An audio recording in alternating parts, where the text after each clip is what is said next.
Hello, everyone, and welcome to our first Biz'ee chat, where today I'm joined by the lovely Debbie Addison-Robbe of AR Dutch Dressmaking. Please do feel free to pop any comments in the chat below and say hello. And obviously, as we're going through the session, if you have any questions for Debbie, please do also comment, and we'll ask Debbie at some point during the session. If you are watching on replay, please remember to put the hashtag replay so we know you're watching it on replay. And then we'll be able to obviously follow up if you do have any questions later on. So bit of an introduction to Debbie before we let her speak. Debbie is a freelance dressmaker and she has a multitude of skills in pattern cutting, sewing, alterations, repairs and various crafts. And I believe she takes on work and undertakes work for both companies and individuals. So, Debbie, how are you today? I'm good, thank you. How are you today? Not too bad, thank you. First one, so we'll get this under our belt and we'll be absolutely fine. That's So, it. can I ask, Debbie, when did you start your business? I started in 2007 and it wasn't planned to go freelance that early, but it felt like the right time. So you think might as well give a go and see what happens, and been doing it ever since.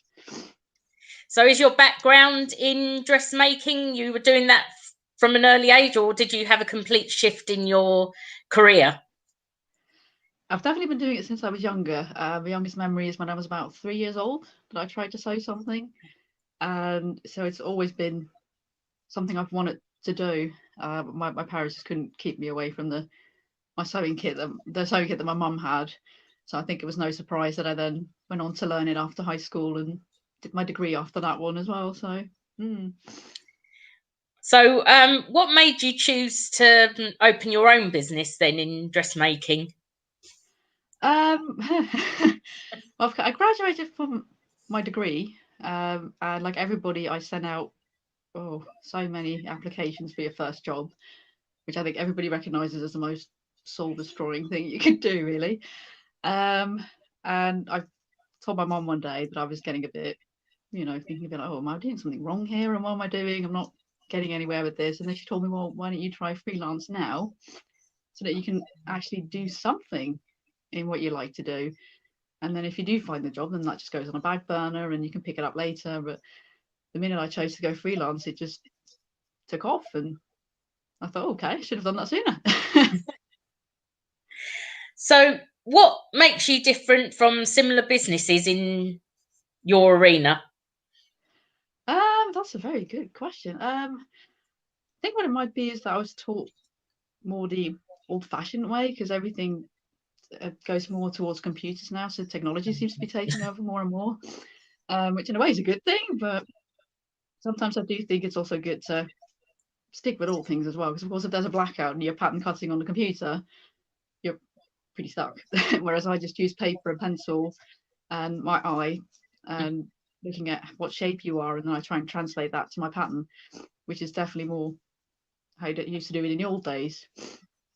And so it is obviously that's one of your that's one of your unique selling points, because lots of people are moving to more modern ways of dressmaking, or not even using dressmaking, just buying it off the shelf.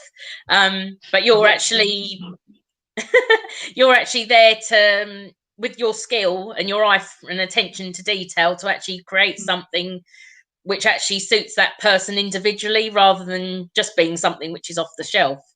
Yeah, because when it's off the shelf, they have to make it more standard, because none of us is the same. So they have to decide on what measurement chart works for them, which will sell and not end up in the warehouse, not going anywhere. So all the clothing out there are fine, but you'll always notice that somewhere it's not perfect, if you know what I mean. Whereas if you have it done from scratch for yourself, then you can tweak it as you go along, as you're making it, which of course is a completely different way of doing it. Okay, so what is it that you like best about your work and the work you do? Is it just because you love being crafty and making things, or do you like the end result, or what is it that really you love about getting up in the morning and thinking, right, I'm so glad I've chosen this as a career path? That's definitely my passion, I think. I've always loved looking at patterns and fabrics and things like that. I think what I love about being freelance is that I never know what's coming my way. So it can be something to pattern cut, it can be something to alter, it can be a prom dress coming in that needs altering. It could just be a simple pair of trousers taken up. I could be asked to pattern cut and create a capsule collection for someone. So I never know what's coming my way, and that kind of keeps me on my feet, I think. So that's So you definitely what I enjoy a enjoy most about challenge? it. Yeah, I mean, definitely, yeah, not always, of course. Sometimes, some days you do think, oh gosh, but I think we yeah. all do that in whatever line of business we're in. We always have Mm. challenges, but I think that's what helps us to develop and grow, and we learn from Oh, things that definitely, we yeah, do. So definitely. you've told us what your best thing about your work is. What is something which you really don't like about your business and what you do? Is it the Um, admin side? Is it? I was going to say admin, yeah, because I think I'm a creative person. The paperwork is then something that you think, yeah, I've got to do that as well, don't I? But you do have to know your numbers because you've got to make sure that you actually make a profit. Otherwise, there's no point doing it. Mhm. Because I need to maintain my machines. I need to get threading. I need to make sure I can keep going, of course, because otherwise, it's all very nice to do it as a hobby, but if you want to do it as a business, you've got to make money. Definitely. I And mean, you never know. I think that's what a problem is with a lot of business owners, and I'm sure a lot of our viewers can relate to this. That people Mm, don't understand your skill. They're not just paying for the end product; they're paying for your experience, mm. your time, and things like that. Obviously, Oh, any definitely. materials you're using, your machine, like you said. So it's very hard. I think it's always a problem for a lot of business owners to try and relay that and say, "Well, this is my price, but you're Yes. paying for all these things as well." Definitely. So And the speed comes as you do it. So I might be faster now than I was years ago, but that's just because I do it a lot. I think obviously it's like with anything, isn't it? Even the more you do something, the quicker you get. That's it. That's it. And you, of So course, you do pay for that experience. definitely. Mm. So what has been your biggest challenge since you started your business? Um, I think that would be keeping confidence levels up because I think we are sort of our own worst enemies sometimes. And it's so easy when something goes wrong to make it bigger than it actually is. Instead of believing when something goes right, you think, oh, wow, I did really well there. And because I'm on my own, of course, I don't have co-workers either I can go to or vent or, or say, wow, I did really well there. So that's sometimes a bit of a challenge. You just keep saying, right, I can do this and I'm going for it. And yeah, definitely that, I would say. Definitely. Um, so what's been your biggest achievement in your business so far? Um, oh, I sometimes think my biggest achievement is the fact that I'm actually doing this. I'm doing this all by myself. Um, and things that I've pattern cut and created so far, they've been on catwalks, they've been in magazines, they're being sold right now. And even though people don't know that I'm the pattern cutter or the machinist behind it, I don't mind that. I just love that I can do it. But sometimes when I look at what I've achieved so far, I'm thinking, oh wow, I've come quite far really. So it's the fact, yeah, I'm doing this all by myself and getting there. At least that's what it feels like now, of course, after all these years. Okay. Um, so what's your average day in business like? How does it actually work? How do you can get a client in and then you have a set form of things that you do, or does it depend on what you actually get in terms of what garment it is or things like that? I try and make a little plan at the weekend so I know what I want to do that week and if I've got someone coming in. And things can shift because sometimes an order comes in and then okay, I have to move things and do that. But my weeks can be quite ranging from one day I'm pattern cutting, the other day I'm sewing, and then I've got to do my admin a bit. um, so it can really range as to what's coming in and what needs doing. And of course, I need to watch my deadlines as well because if somebody has a prom, I have to make sure that dress is ready to go on time for them. Um, hmm. So, what is your busiest times and how do you manage your time? So, do you take things by the day, or because obviously when you get something, you might have a rough idea of how long something's going to take you, but do you actually, how do you block your time out? It depends what time of year it is, because, well, normally right now I'd have prom dresses here, but with COVID, that's stalled a bit. Although I'm getting my first one on Sunday. I do have a plan of how many I take pre-book a year, because of course I have to order these dresses, they get made, and then they come in. So I know how many I can do confidently. So I'll fill those spaces in for pre-bookings, and then after that I'll say, right, I need to see now what happens, and then I can see if I can take on more or not. With orders, I just have to time block it as well, because I know which ones take me how long, and then it's much easier to make the plans. But sometimes a spanner comes in the works and your machine doesn't want to do what it wants to do, and then you have to think on your feet again. And but that's the best way that works for me, is just literally keep notes every day and note out what I need to do and when. So, where does most of your business come from? Do you advertise? Is it word of mouth? How do you actually get your clients? Well, there used to be a forum online with Fashion Capital, and that's how I found businesses to work for. Fortunately, they don't exist. Well, the site still exists, but the forum doesn't anymore. And ever since I've been on a trusted seamstress list with a local bridal prom dress shop, that brought in a lot of people as well. So word of mouth has been really helpful from then on as well. So, who would you say is your best customer? Ooh. Oh, that's hard to say. Is it someone that perhaps would come to you regularly for smaller alterations, or is it someone that you'd say would order, or not order, but ask you to maybe do a wedding dress or something like that? What would you say would be your best client? Well, definitely someone that understands that if you have something made from scratch, that it takes time. It's not something that just happens overnight. It takes time, definitely. What I notice most of the time is that people first give me something small just to get to know me, see if we click, see if they like me, see if they like my work, and then more comes in. So I'm fine with all of that. I do like it if, of course, I get a bulk order, so I know what's happening, and I've got a nice bit of work that I can just do and get going. But in the end, anything people needs doing is my ideal thing to do. Really, I don't say no to the smallest job or the biggest job.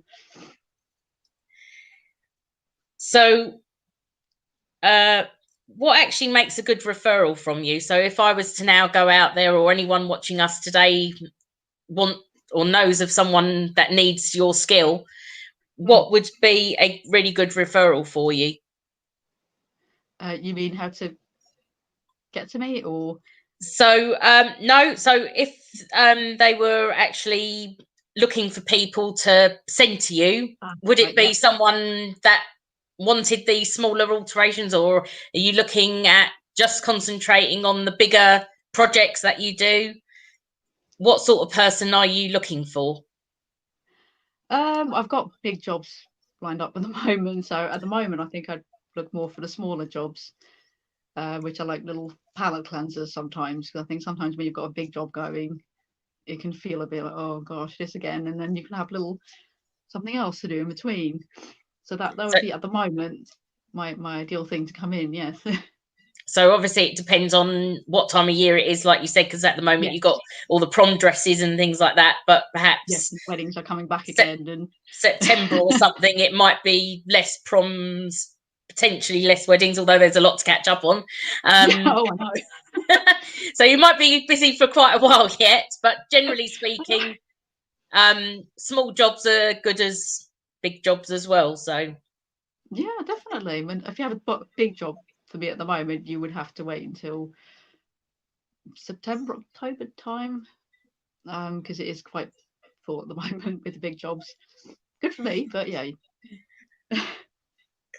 So if I was to get someone, so I met someone in a coffee bar or something, obviously only one person at a time at the moment. But I wanted to get them really interested in coming and talking to you about something. Mhm. What would I say that would really excite them to say, oh yeah, I do definitely want to speak to Debbie?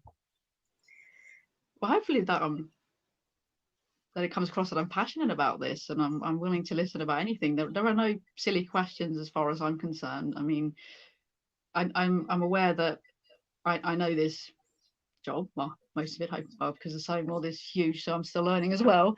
But I always think, don't think that you're going to ask me a silly question. I mean, even if you do, who cares? It's fine. You can ask me anything. I just want people to feel comfortable coming here and being able to tell me what they need, what they want, what do they want to hide.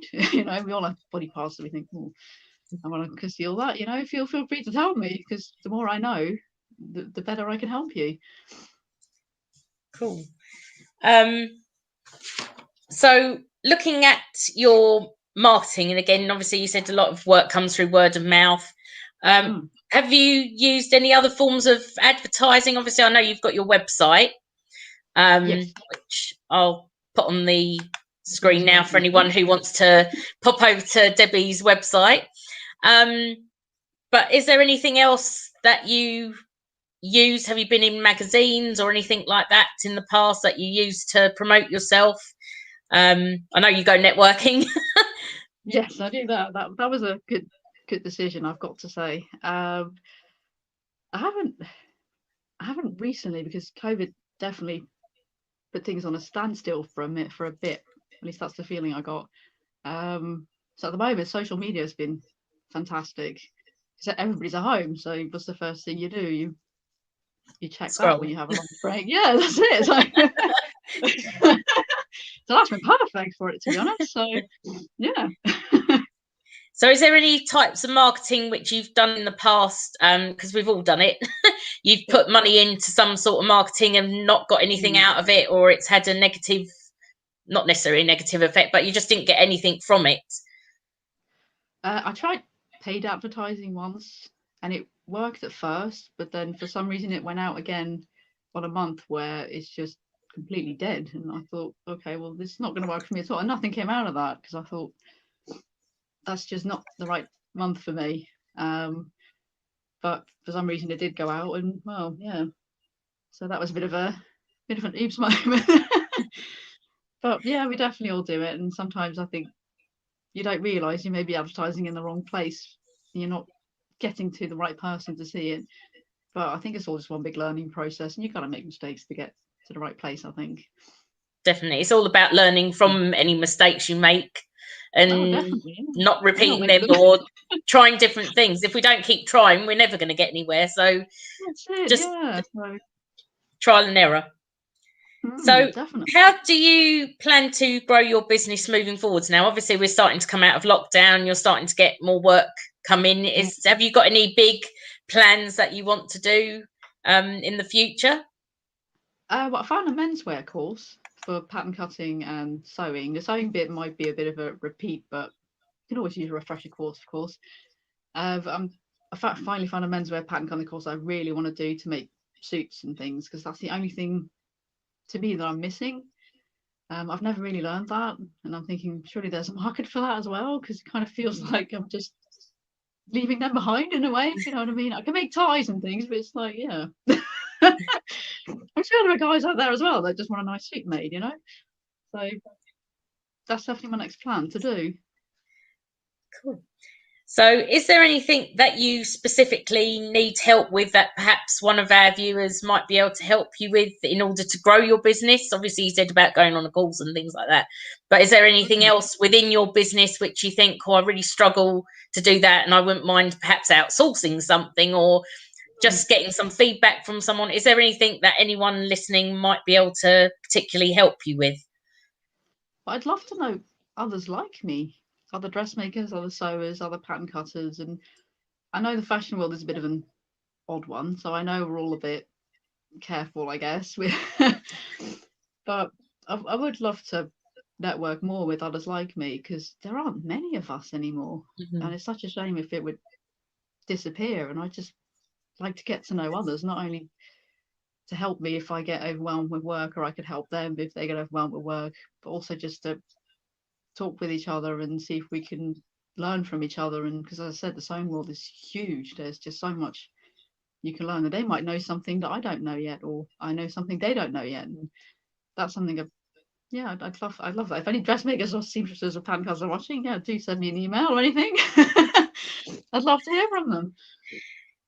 So have you, obviously things that you want help with is to get to know more dressmakers in your area, not necessarily in Billericay where you are, but just in general. But have you considered perhaps collaborating with other businesses as well? So obviously you do prom dresses. Have you considered collaborating perhaps with photographers or cake makers, or things that obviously are in a wedding perhaps arena or celebration arena? Have you ever considered working with people in that way? I have at times, yeah. I did have plans before COVID struck. As I was doing the networking, of course, I got to know other people, and you think, oh, I could do something with that. And then, of course, COVID happened, and then you don't really see people at the moment that much anymore. So it's definitely something I'd like to do in the future. See if anything like that could work. Definitely. Great. So yeah, if anyone's listening and they're in any of the photography or cake areas or anything else which could potentially complement what Debbie does, then please do feel free to get in touch. And obviously I'll put Debbie's website again on the screen at the bottom, so you can obviously go on there and find her email and connect with her on social media as well. So if you could give just one piece of advice to someone who may be starting a business similar to yours, or any business in fact, what would it be? I think my advice would be it's okay to say no. So I think when we first start, we just want to take on everything and anything that comes our way because you just want to get going. But sometimes a job is just not the right fit for you. And if you feel that way, it's not going to be a bad thing if you just say no, I'm good. Because they might remember you for something where you do fit and come back to you. So yeah, because I think that was a mistake I made when I first started. I just took literally everything that would come my way, and then I thought, oh, hang on a minute, this is not the right thing to do, and I got a bit overwhelmed, and definitely learned from that again. So yeah, that's what I would say. Definitely. So before we obviously can close, what is the one thing that you'd like viewers to take away today and remember you for?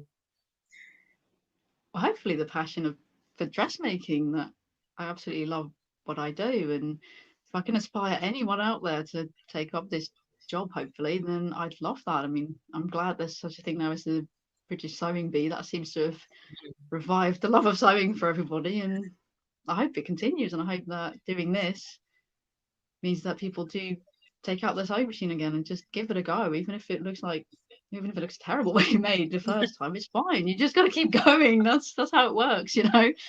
Sometimes something I make still looks like, oh no, that can go.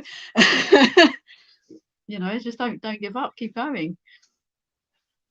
Okay, so is there anything else you'd like to share with us about your business? Oh my. Throw you in the deep end there.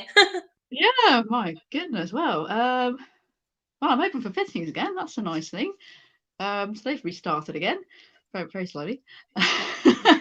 So there is light at the end of the tunnel, which is good. So yeah, I'm going again.